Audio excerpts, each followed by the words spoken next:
అనాథవరం, మారవడ్డీ వెళ్ళిపోదామే. ఉప్పులగుప్తం విన్నారా?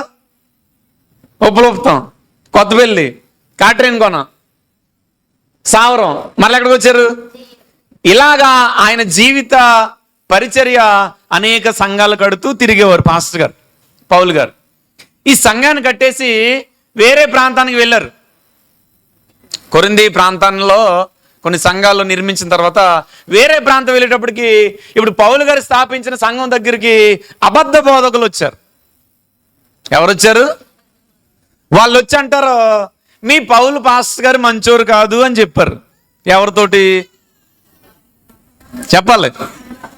స్థానికంగా ఉన్న విశ్వాసులతోటి. అప్పుడు వీళ్ళు ఏమనాలి? చెయ్యే రోజులు మీరైతే ఏమంటారు? గట్టిగా చెప్పమ్మా, కరెక్ట్. అది మా పాస్టర్ గారి కొరకు మాకు తెలుసు, నువ్వు చెప్పేది ఏంటి అవతల వెళ్ళబోయా అనాలి. వీళ్ళు వెళ్ళలేదు. వాళ్ళకి ఏమి ఇచ్చారు? చెవులు ఇచ్చారు. పౌలు గారికి విషయం తెలిసింది, మీరు స్థాపించిన సంఘం అబద్ధ బోధలకు నిండిపోతుంది, వారు విశ్వాసం నుంచి తొలగిపోతున్నారు తెలిసి ఈయన ఉత్తరం రాయడం ప్రారంభించాడు. ఇప్పుడు సంఘం అంతా నెగిటివ్గా ఉన్నారు. ఇప్పుడు పౌలు గారు ఉత్తరం రాస్తూ అక్కడ మాట ఏమని పలుకుతున్నాడు? ప్రియులారా. అర్థం వాళ్ళతో చెప్పుకుంటూ ఆయన మాట్లాడుతున్న ఒక్కొక్క మాట మీరు చూస్తూ రండి. మనకు వాగ్దానాలు ఉన్నాయి. మధ్యాహ్నం మాట్లాడడం, వాగ్దానం చేసిన దేవుడు. వాగ్దానాలు ఉన్నాయని ఎలా పడితే అలా బ్రతికితే సరిపోద్దా? పరిశుద్ధంగా బ్రతకాలి. మీరు చూస్తూ ఉండండి, నేను చదువుతుంటాను. దేవుని భయం ఉండాలి క్రైస్తవ సంఘానికి. ఎవరి భయం ఉండాలండి? దేవుని భయం ఉండాలి. పరిశుద్ధంగా బ్రతకాలి. శరీరానికి ఆత్మకు మలినం పట్టేసిందంట. ఆ మలినం నుంచి మనలను మనము పరిశుద్ధులుగా పవిత్రులుగా చేసుకోలేం. అందుకే యేసు రక్తాన్ని ఆశ్రయిస్తున్నాం మనం. హల్లెలూయా. యేసు రక్తంలో ఏముంది? పాపక్షమాపణ ఉంది అని చెప్తూ 2వ వచనం చూడండి. పౌలు గారు సంఘాన్ని రిక్వెస్ట్ చేసేది ఏంటంటే, విశ్వాసులు ఎప్పుడు కూడా సేవకుల్ని ఎక్కడ పెట్టుకోవాలంట? బైబిల్ చూడండి. మమ్మును మీ హృదయంలో. ఈరోజు సంఘం స్థానిక సేవకులు కాకుండా ఎవరెవరినో పెట్టుకుంటారు. కేవలం మన సంఘం కొరకు మాట్లాడట్లేదు, ఓవరాల్గా మాట్లాడుతున్నాం. మనకంటూ ఒక సేవకులు, మనకంటూ సంఘం ఉన్నప్పుడు ఆ స్థానిక సంఘ సేవకులు మనం ఎక్కడ పెట్టుకోవాలి? మన పాస్టర్ గారు నచ్చరు చాలా సందర్భాలు మనకి. వాళ్ళ రూల్ బాగుంటుందండి. ఈయన అయ్య బాబా పాస్టర్ గారు స్ట్రిక్ట్ అండి, టైం అంటే నీ క్షేమం కొరకు. ఆయన చెప్తున్నాడు చూడండి, మేమెవరికి అన్యాయం చేయలేదు అంటే అన్యాయం చేసే సేవకులు ఉన్నారా?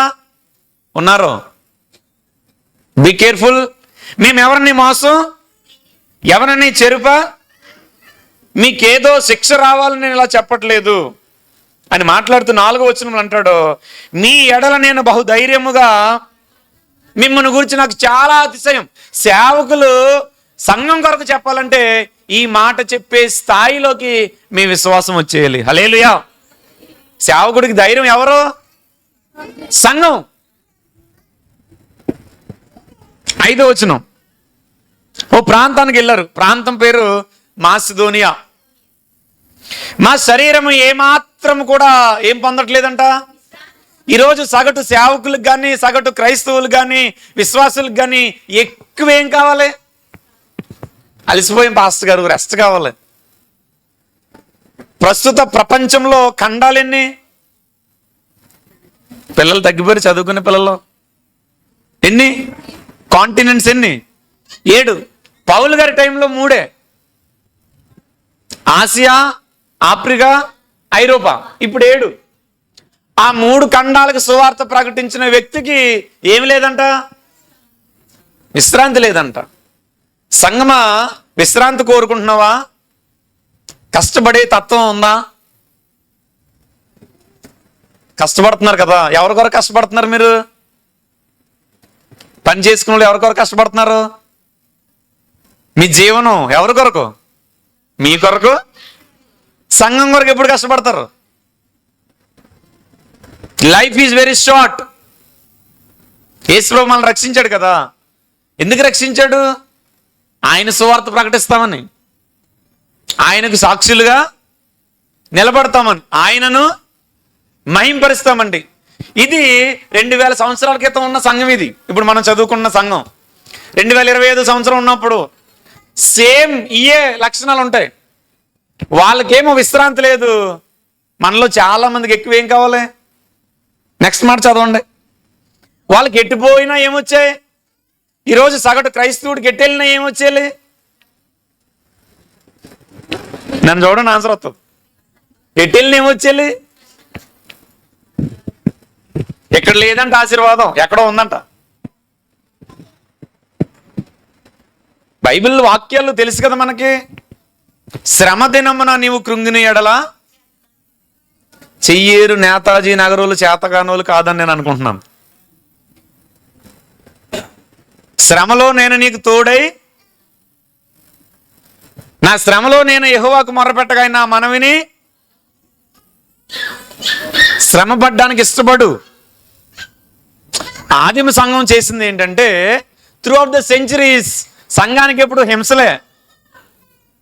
తర్వాత మాట చూడండి, వాళ్ళకి వెలుపల పోరాటాలు, లోపల వాళ్ళది పోరాటం. మనది ఏమై ఉంటుంది? రైమింగ్లో చెప్పండి. వాళ్ళది పోరాటం. Thank you brother. మనది ఆరాటం. ఏమి తిందుమా, ఏమి త్రాగుదామా? మీకు చిన్న మాట చెప్పనా? మనకు 6వ నెలలో ఏం ముట్టిస్తారు? అప్పటి నుంచి తింటున్నాం. ఎంతమందికి అర్థమైంది? 6వ నెల నుంచి తింటున్నాం. అయినా చాలా మంది ఎలాగొచ్చారో తెలుసా? ఈ రాత్రి చాలా మంది పప్పు చక్కగా నూకాయిని కలిపేసుకుని ఫ్రిడ్జ్లో పెట్టి పొద్దుడు దోశలు వేసుకుందాంలేని మనస్తత్వంతో కూడా వచ్చిన వాళ్ళు కూడా ఉంటారు ఇక్కడ. అసలు మార్నింగ్ లేస్తామా లేదా గ్యారంటీయే, కానీ ఒక నిరీక్షణ, రేపు మసాలా దోశ తిందాం లేదా పూరి తిందాం. వాళ్ళది పోరాటం. పోరాటానికి ఇష్టపడుతున్నామా? భయం ఉంది వాళ్ళకి. అది అలా ప్రారంభించి ఒక సంఘంలో, ఆ సంఘానికి పౌలు గారు స్థాపించిన సంఘానికి కొన్ని లక్షణాలు ఉన్నాయంట. జస్ట్ 3 విషయాలు అక్కడే ఉన్నాయి. ఆ 3 విషయాలు చెప్పేసి మనము ప్రార్థన చేసుకుందాం. 7వ వచనం.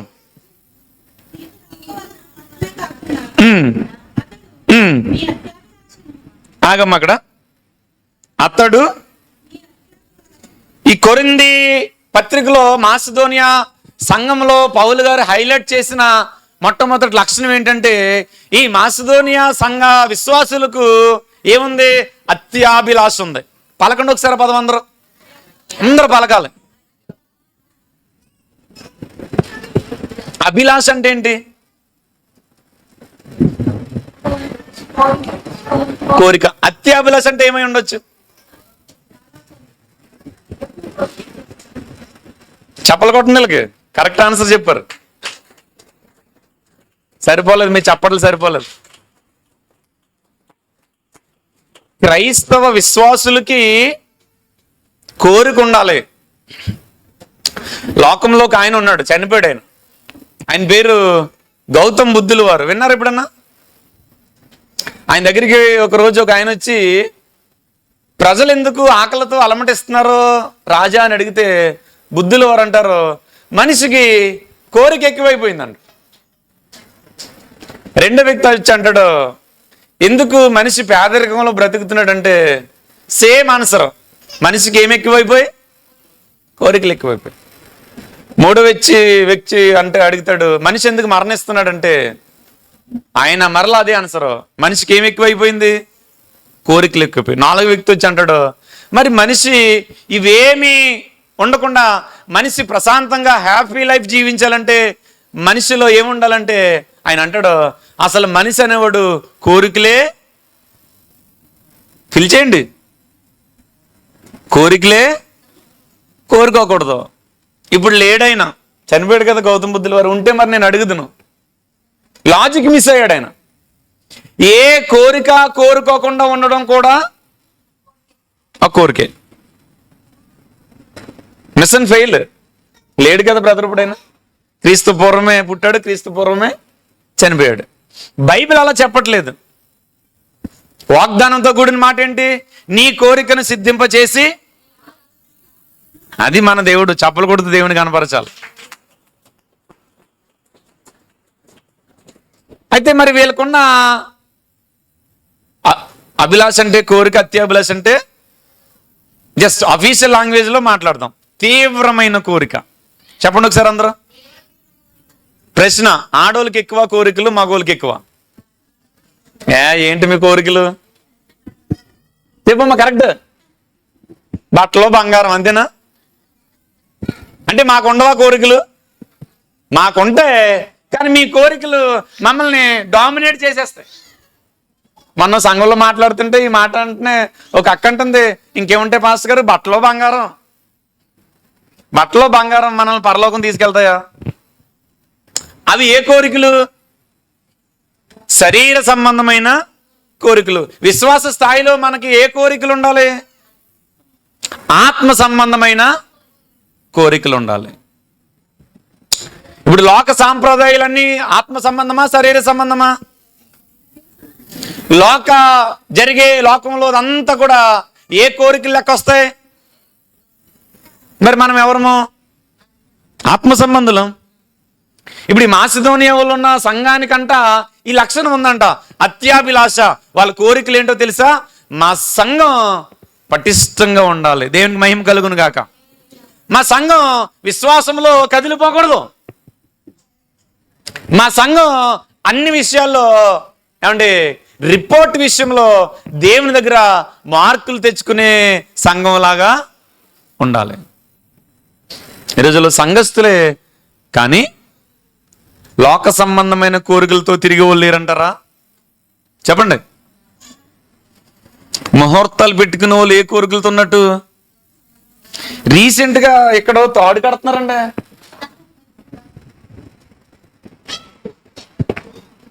ఏ కోరిక అది? ఎదురు చూడడం ఏ కోరిక? చెప్పండి, పర్లేదు.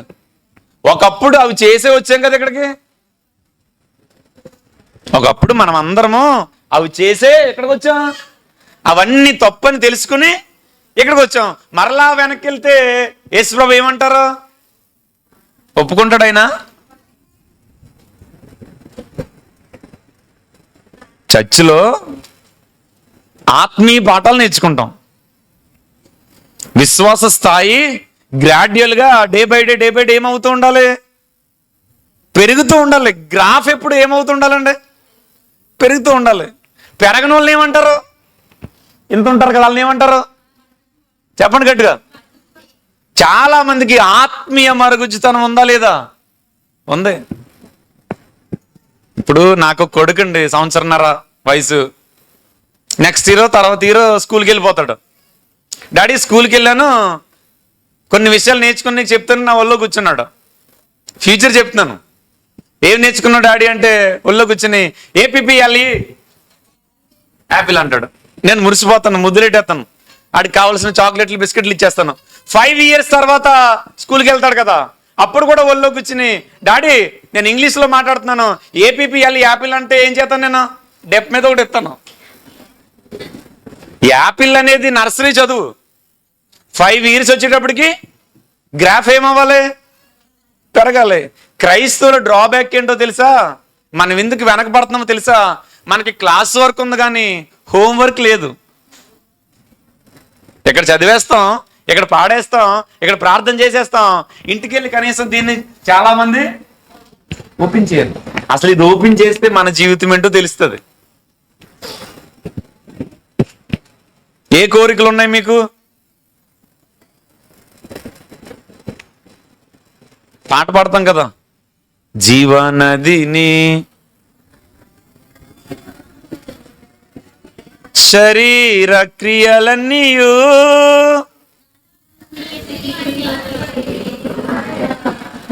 1% కూడా ఉండకూడదు శరీర కోరిక శరీరంలో. లోకంలో బ్రతికినంత కాలం శరీరంతోనే బ్రతుకుతాం. కానీ యేసయ్య చెప్పేది ఏంటంటే శరీర కోరికలను నీ లోపలికి రానివ్వకు. సంఘంలో కావడా పాస్టర్ గారు ఆదివారం మా అబ్బాయిని పెళ్లి కొడుకుని చేయాలన్నదంట. టైం అడిగారంట పాస్టర్ గారు. 9 గంటలకు వచ్చాను పాస్టర్ గారు అని చర్చిలో సాక్ష్యం చెప్పిందంట. ఈవిడ 8 గంటలకి స్తంభం ముహూర్తం పెట్టించిందంట. చర్చిలో చెప్పిన టైం ఎంత? ఈవిడ పెట్టించుకున్న ముహూర్తం టైం ఎంత? పాస్టర్ గారు తెలివిగా 7 గంటలకు వెళ్ళి కూర్చున్నారంట. కంగారు అయిపోతుందంట.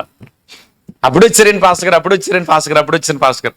అమ్మా, నా చేతుల్లో పెరిగాడు, సండే స్కూల్ యూత్ బిడ్డ, నా కొడుకు లాంటి వాడు, పెళ్ళైతే నేను లేటుగా వస్తానా, ముందు వచ్చాను. అమ్మా సలహాలు ఇస్తుందండి పాస్టర్ గారికి. పక్కింటి మార్క్ గారికి బాగోలేదు, ప్రార్థన చేసి రండి. పక్కింటి మార్తమ్మ గారికి బాగోలేదు, ఈ లోపల మెల్లిగా ముహూర్తానికి కానిచ్చేద్దామని. అమ్మ అందరికి ప్రార్థన చేసి వచ్చాను. అయ్యగారు మరి కొంచెం అడవుల్లో ఉన్నాను, టిఫిన్ ఏం చేయలేదు, ఉప్మా ఉండవండి, ఇదిగో ఈ 100 రూపాయలు బయటికి వెళ్ళి పూరియో బజ్జీ తినరండి మరలా డబ్బులు ఎత్తుందంట. మొత్తం మాస్క్ వేసుకుందాం, పెద్ద యాక్టింగ్ చేసేస్తుంది పాస్టర్ గారు. అదరా పాస్టర్ గారు అన్నారంట, అమ్మా పూరి బజ్జీ దోశలు డైలీ తినే, ఉప్మా ఇప్పుడు పడితే అప్పుడు దొరకదు కదా, అదే పట్టురా అన్నాడంట ఈయన. ఏమండి, పాస్టర్ గారిని ఎదరెట్టి మరి ఏం చేయలేదు కదా, అడ్డంగా బుక్ అయిపోయింది. ఇప్పుడు 8 గంటల ముహూర్తం దాటేసింది. ఇప్పుడు చెప్పిన టైం ఎంత చర్చిలో? 9. విశ్వాసాలందరికీ ఎదురైపోయారంట. పాస్టర్ గారు మైక్ తీసుకుని, ప్రభునందు ప్రియులారా, పలానా మరి యవన బిడ్డని పెండ్లి కుమారుడిగా సిద్ధపడదామని పాస్టర్ గారు పాట మొదలెట్టారంట. పాడండి, పాడన్నా, పాడే, నీకు పెళ్ళి అయిపోయింది కదా, పాడేచ్చు. పరిశుద్ధ, ఇది బాగుందా చెప్పండి, ఇది బాగుందా, ముహూర్తం బాగుందా? వీడు విశ్వాసే కాదంటలేదు, ఇంకా ఏ కోరికలు పెట్టేసుకుంది? వీళ్ళు అలా లేరు,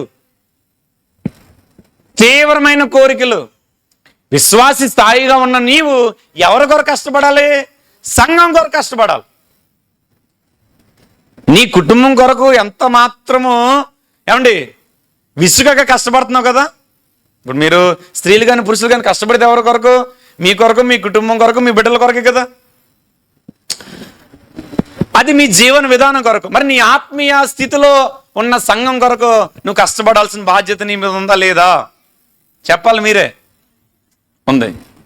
సో శరీర కోరికలకు ఫుల్ స్టాప్ పెడదాం, ఆత్మీయ కోరికలతో ముందుకు సాగుదాం. నెక్స్ట్ మాట, అంగలార్పు. ఆగుదాం. మాసిదోనియాలో ఉన్న సంఘానికి ఉన్న 2వ లక్షణం ఏంటండి? అంగలార్పు. అంగలార్పుకి మరో పదం ఏంటి? కన్నీటి ప్రార్థన. వెరీ గుడ్ తల్లి. మరో ప్రశ్న, ఎక్కువ ఏడ్చేది ఎవరు, ఆడోళ్ళ మగోళ్ళ? భలే చెప్తున్నారండి. ఏంటి మీ ఏడుపు ఏంటి చెప్పాలి, మరి నాకు ఆన్సర్ తెలియాలి. అడిగింది ఇవ్వకపోతే ఏడుపు, అమ్మోళ్ళ ఇంటికి తీసుకెళ్ళకపోతే, అంతే కదా. వీళ్ళు అందుకే అట్లేదు. ఆయన రాకడేమో అతి సమీపంగా ఉంది, మన సంఘ స్థాయి ఇంకా ఆయన రాకడకు చేరుకునే స్థాయి ఇంకా మన విశ్వాసులకు రాలేదు. ఇంకా మన చుట్టుపక్కల అనేక మంది యేసు ప్రభుని రక్షకుడిగా అంగీకరించలేదు. వారందరి క్షేమం కొరకు ఈ సంఘం కన్నీటి ప్రార్థన చేస్తుందంట. హల్లెలూయా. ఎక్కువ మీరు ఏడిస్తారు కదా, అంటే మాకు ఏడుపు రాదా అమ్మా? వస్తుంది, కానీ మమ్మల్ని డామినేట్ చేసి ఏడుస్తారు మీరు. బైబిల్లో ఒక ప్రవక్త ఉన్నాడు, ఇర్మియా. ఏ ప్రవక్త అని చెప్తాం ఆయన్ని? వీపింగ్ ప్రాఫిట్, విలపించే ప్రవక్త. ఆయన కొరకు కాదు, ఆయన కుటుంబం కొరకు కాదు, దేశం నాశనం అయిపోతుందని కన్నీటి ప్రార్థన చేసి ఆయన సువార్త ప్రకటిస్తుంటే చిత్రహింసలు పెట్టారు ఆయన్ని. ప్రార్థన ఆపలేదే. ప్రస్తుతం మన ఇండియా పరిస్థితి ఏంటి? చిన్నప్పుడు ప్లెడ్జ్ చెప్పారా స్కూల్లో? చెప్పండి ఒకసారి, ఇంగ్లీష్లో చెప్పండి, బాగుంటుంది.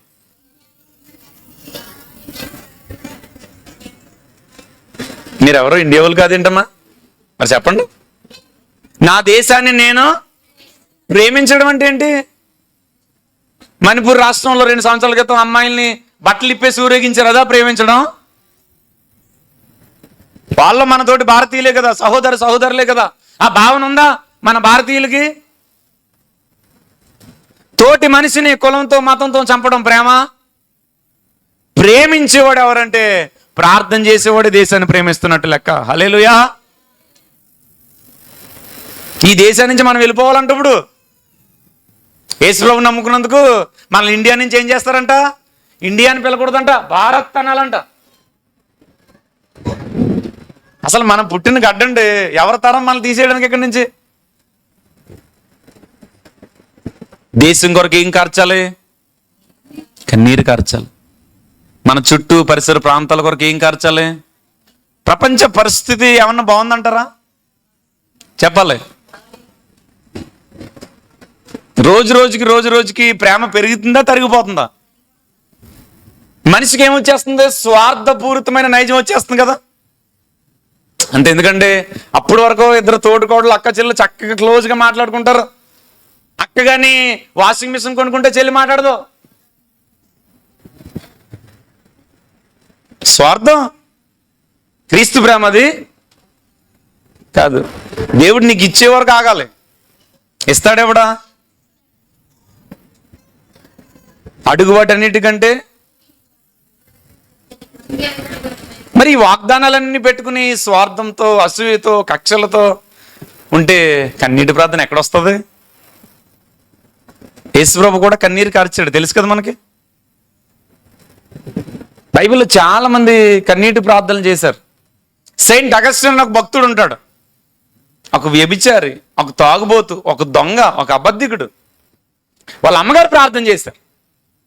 ఆయన స్టేట్మెంట్ ఇచ్చాడు, నా తల్లి కన్నీటి ప్రార్థన ప్రవాహంలో నేను యేసయ్య పాదాల దగ్గర కొట్టుకుని వచ్చాను అంటాడు. దేవునికి మహిమ కలుగును గాక. ఈరోజు నేను చెప్పగలను, ఈరోజు నేను ఇలా నిలబడ్డానంటే మా అమ్మగారు చేసిన ప్రార్థన. తల్లిలు ఎంతమంది ఉన్నా చేయొద్దండి. మీ బిడ్డల భవిష్యత్తు ఎవరి చేతిలో ఉంది? చెప్పాలి.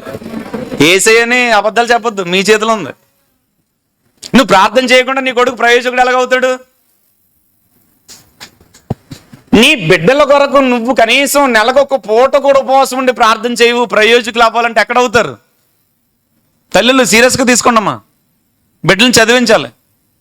మన ఎడ్యుకేషన్ సిస్టమ్ ఏమన్నా బాగుందా? మన స్టేట్ గవర్నమెంట్లో ఎడ్యుకేషన్ సిస్టమ్ ఏం బాగలేదు. మన 10th ఎగ్జామ్స్ జరిగాయి.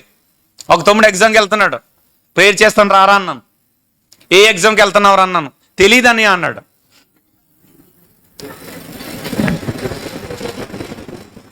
ప్రార్థన చేసి పంపేశాను. రిజల్ట్స్ వచ్చాయి. ఆడు హాల్ టికెట్ మరీ తీసుకుని చెక్ చేశాను. ఏ ఎగ్జామ్కి వెళ్తానన్నా తెలియదు అన్నాడు. ఆ ఎగ్జామ్లో 92 మార్కులు వచ్చాయి. నా ప్రార్థన గొప్పతనం అనుకుంటారు. వాడు గైడెట్ రాసేసాడమ్మా, స్లిప్ లెట్ రాసేసాడు. నీ బిడ్డలను కష్టపడి చదివిస్తే, ఎడ్యుకేట్, చదవాలి బాగా. 7th క్లాస్ మా ఊర్లో ఒక అబ్బాయి ఉంటాడు. ఇక్కడ వరకు పెంచుకుంటాడు జుట్టు. స్కూల్కి వెళ్ళేది ఎవరంటే మొన్న అంటున్నాడు నన్ను, సిరాకు వచ్చేసిందని అన్నాడు. నేను అనుకున్నాను మనసులో, మన ఇండియన్కి ఒక ఆయన రాజ్యాంగం రాశారు, తెలుసా మీకు? ఆయన ప్రతి సెంటర్లో ఉంటాడు. ఎవరైనా ఆయనకి రాని చిరాకీడికి వచ్చేసింది. ఆయన చేతిలో పుస్తకం ఉంటుంది కదా, 2 సంవత్సరాల 11 నెలల 18 రోజులు రాశాడు అది. ఆయనకి రాని చిరాకు 7th క్లాస్ అబ్బాయికి వచ్చేసింది. సంగమా, బీ అవేర్, అవగాహన కలిగి ఉండు.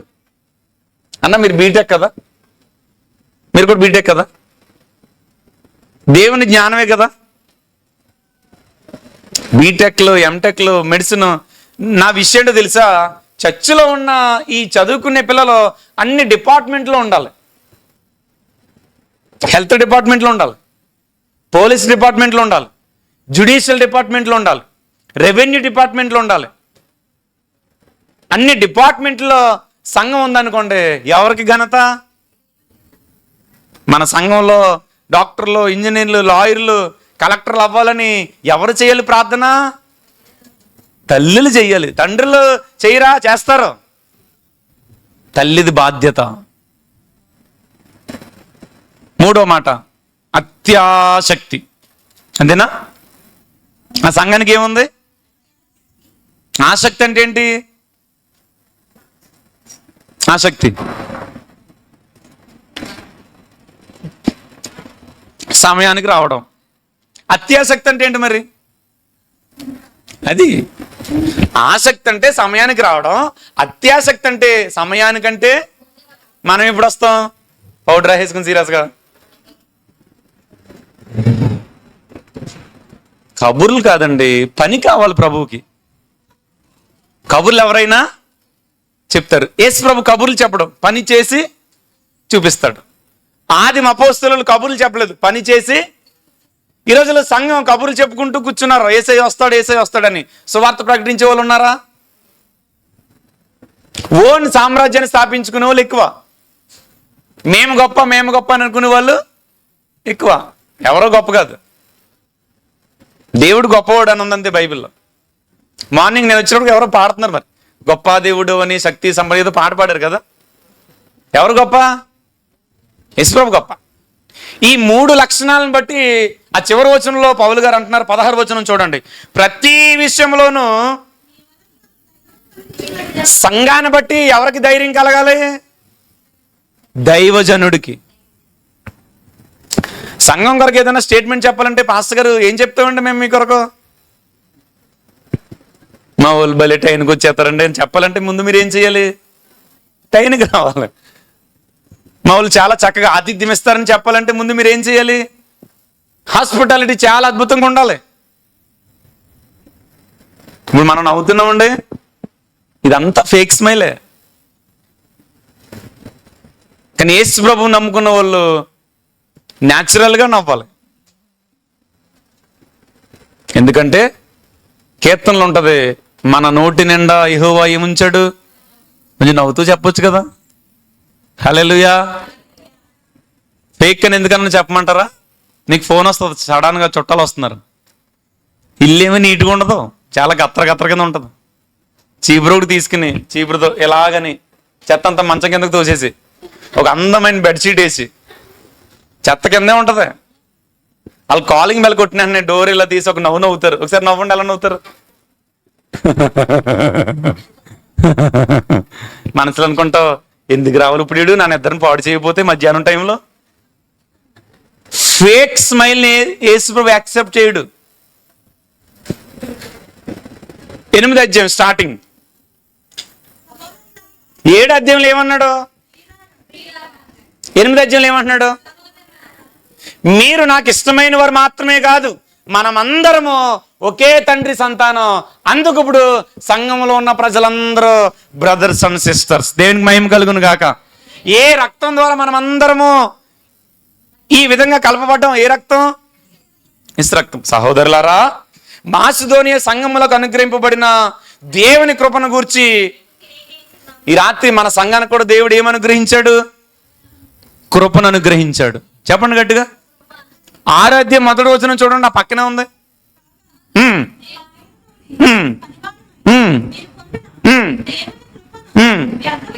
చాలా మంది ఏం చేసుకుంటున్నారు దేవుని కృపను?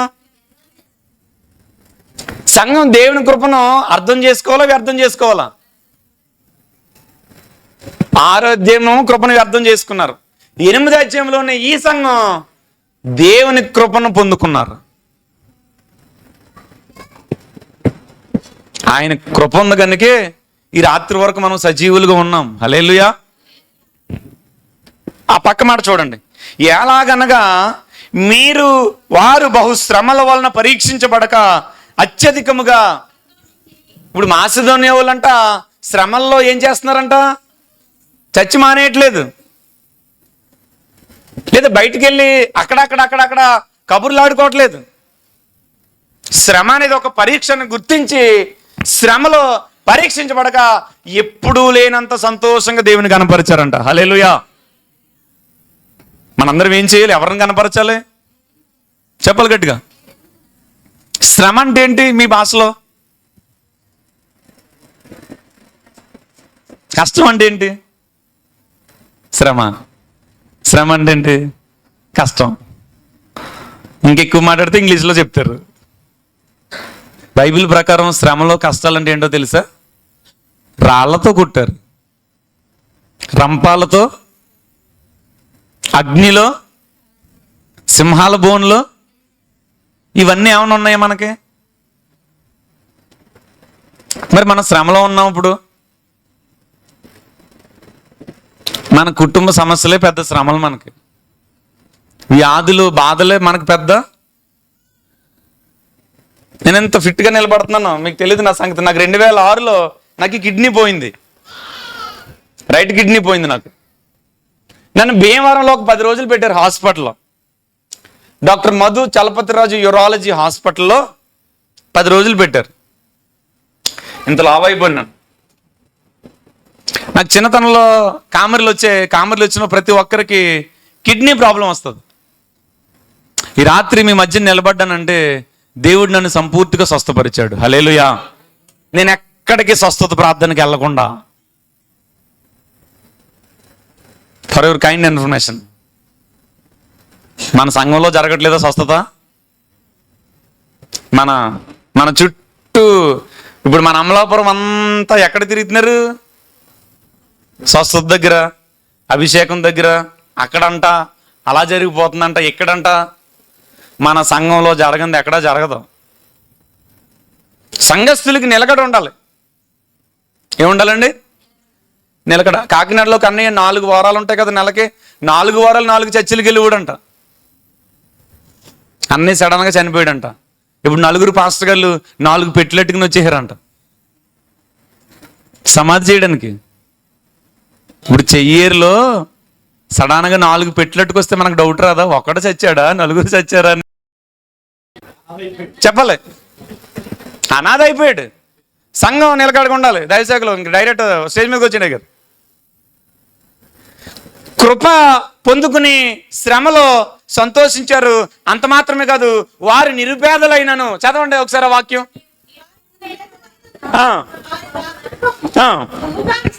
ఇప్పుడు మాసిదోనియా సంఘస్థురాలు ఎవరంట? గట్టిగా చెప్పాలి. ప్రశ్న, పేదలంటే ఎవరు? పేదలంటే ఎవరు? నిరుపేదలంటే ఎవరు? మరి 2 ఒకటి ఆన్సర్ చెప్పకూడదు. ఫస్ట్ పేదలంటే ఎవరో చెప్పండి. జస్ట్ లేనోళ్ళు. నిరుపేదలంటే ఈ పక్కోళ్ళు. పేదలంటే ఎవరమ్మా? ఈ పక్కోళ్ళే చెప్పండి, కొంచెం గట్టిగా చెప్పండి. లేనివారు. నిరుపేదలంటే వాళ్ళ నోట్లోంచి మాట రావట్లేదు. పేదలంటే లేనివారు, నిరుపేదలంటే. ఇప్పుడు అయితే మన సంఘం పేరు జీవం గల దేవుని బాప్టిస్ట్ మందిరం. జీవం గల దేవుని బాప్టిస్ట్ మందిరం వాళ్ళు పేదలా నిరుపేదలా?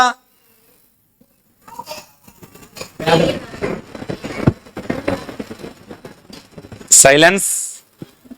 ఏం చెప్తే ఏం బాంబు పేలుతాడు ఇప్పుడు ఈయన. జస్ట్ 10 నిమిషాల లోపే ముగించేస్తాను. అయ్యారు వచ్చారు కదా. ఇది కన్క్లూడింగ్ పాయింట్. ఇది మీ చేత చెప్పించాలి. ఇప్పుడు మీరే అన్నారు పేదలంటే లేనోళ్ళు, నిరుపేదలంటే ఏమీ లేనోళ్ళు. ఇప్పుడు మీ స్థాయి ఏది? పేదలా నిరుపేదలా?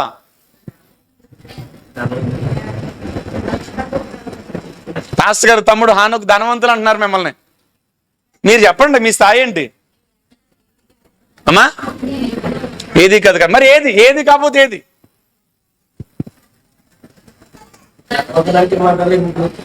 అందుకే మాట్లాడలేదు. నేను చెప్తా అమ్మా. మరి మన దృష్టిలో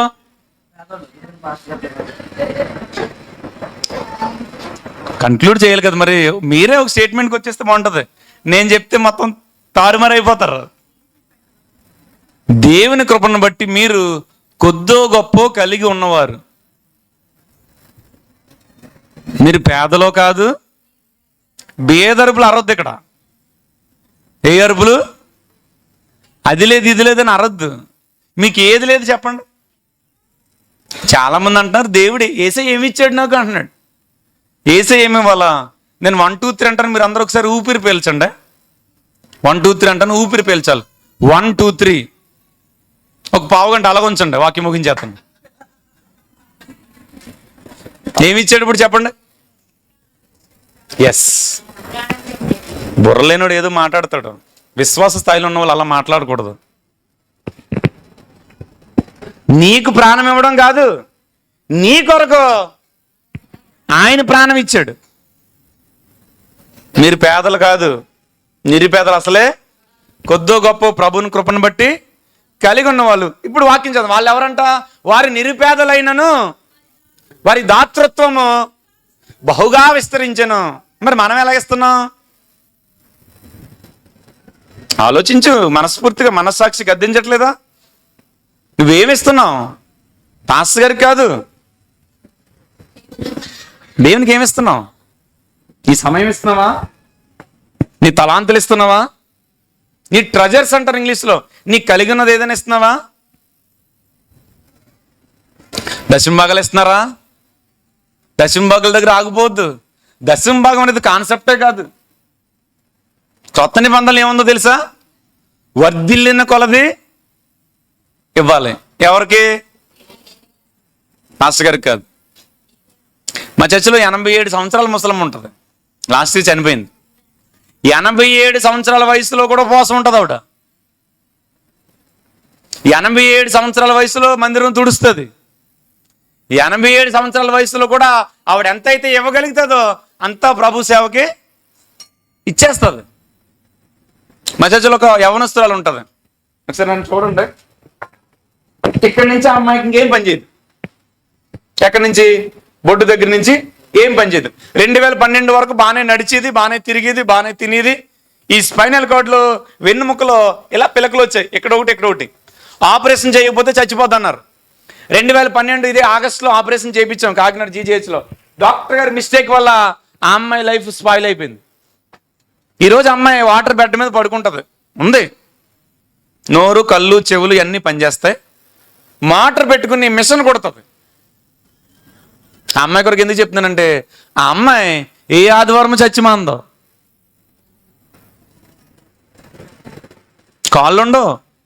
కాళ్ళు ఉన్నాయి, నడవలేదు. ఇలా లేపి వాళ్ళ అమ్మ ఇలా లేపి వీల్ చైర్లో కూర్చోబెట్టి చర్చికి తీసుకొస్తాం. మనకు అన్నీ ఉన్నాయి కదా. నా ప్రతి ఫాస్టింగ్ ప్రేయర్స్కి వచ్చే సేవకులందరికీ ఆ అమ్మాయి ఇస్తుంది ఆఫరింగ్. నేను వద్దంటాను. లేదండి, నేను తీర్మానించుకున్నాను, ప్రభువు నన్ను బ్రతికించినంత కాలం నేనే వచ్చిన సేవకులకి నా వంతుగా నేను ఏదోటి చేస్తానని ఒక చక్కటి తీర్మానం తీసుకుని బ్రతుకుతుంది. తండ్రి లేడు, తల్లి విధవరాలు. మనం ఏం చేస్తున్నాం? వీళ్ళతో పోల్చండి, వాళ్ళతో వీళ్ళతో పోల్చడం కదా, బైబిల్తో పోల్చు నీ లైఫ్ని. వాళ్ళంట సామర్థ్యం కంటే ఎక్కువ ఇచ్చారంట. వాళ్ళ సామర్థ్యం 500 అనుకోండి, 1000 రూపాయలు ఇచ్చేవారంట. అంతే కదా, సామర్థ్యం కంటే ఎక్కువ ఇవ్వడం. ఇవన్నీ ఎందుకు చెప్పారో తెలుసా పౌలు గారు? మనము ధనవంతులం కావాలనని ఆయన ధనవంతుడై ఉండి మన నిమిత్తము దరిద్రుడైపోయాడు అని ఉంది ఇదే అధ్యాయంలో 9, 10, 11 వచనాల్లో. కనీసం మనలో ప్రభు పరిచర్యకి సహకరించే మనస్తత్వం ఉండాలి వద్దా? చెప్పండి. మనము ప్రభువు దగ్గర ప్రభువుని కృపను పొందుకుని ప్రభువుకి ఇవ్వాల్సినవన్నీ ఇస్తే మనకు లోటు ఉంటుందా? సమృద్ధి ఇచ్చే దేవుడు ఎవరు? యేసు ప్రభు. ఎందుకు లోట్లు? ఏదో గొప్ప కొరకు ఏదో వచ్చేస్తుందని కాదు, కానీ జస్ట్ మిమ్మల్ని ఇన్స్పైర్, ఎంకరేజ్ చేయడానికి చెప్తున్నాను. ప్రస్తుతం మా సేవా పరిచర్యలో నేను, మా అమ్మగారు, మా నాన్నగారు, మా వైఫ్, మేము నలుగురు తీర్మానించుకున్నది ఏంటి తెలుసా? మాకు 2 సంఘాలు. మా పరిచర్యలో మాకొచ్చే ప్రతి రూపాయిలో, మాకొచ్చే ప్రతి 100 రూపాయల్లో 30 రూపాయలు దేవునివి. 10 ఇస్తే సరిపోద్ది వాక్యం ప్రకారం. ఎంత ఇస్తున్నావు? 30. నువ్వు కనీసం 10లను ఉన్నావా లేవా? ప్రతి నెల 30 మంది సేవకులకు భోజనం పెట్టి కానుకిచ్చి పంపించాలని మా అమ్మగారి తీర్మానం. ఎక్కడి నుంచి వచ్చామో తెలుసు మేము? 0. ఎంతమంది మట్టింట్లో పుట్టారు, మట్టింట్లో బ్రతికారు ఇక్కడ? ఎంతమంది వర్షం పడిపోతుంటే బేసిన్లు బరకాలు ఎట్టుకుని ఉన్నారు ఇక్కడ? కొంచెం చెయ్యేస్తుంటే నవ్వుతూ, పాత రోజులు మర్చిపోతే అలాగా, ఏదో ఏసీ వచ్చింది, మంచి టైల్స్ వచ్చాయంటే పాత జీవితం మర్చిపోతావా? మరి అంత స్థితి నుంచి ఇంతవరకు తీసుకొస్తే ఆయన్ని మర్చిపోతే ఎలాగండి?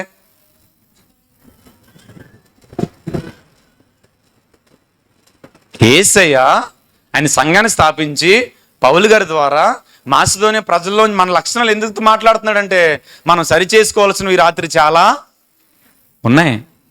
వాళ్ళకిలాగా మన తీవ్రమైన కోరికలు ఉన్నాయా? వాళ్ళకిలాగా మనం అంగలార్చే అనుభవం ఉందా? వాళ్ళకిలాగా మనం అత్యాసక్తితో ఉన్నామా లేదా? ఈ మాటలను బట్టి నేను మనసులో కవిత రాసుకున్నాను. మాసిదోనియా సంఘం మచ్చలేని సంఘం. మీరు ఏమనాలి అప్పుడు?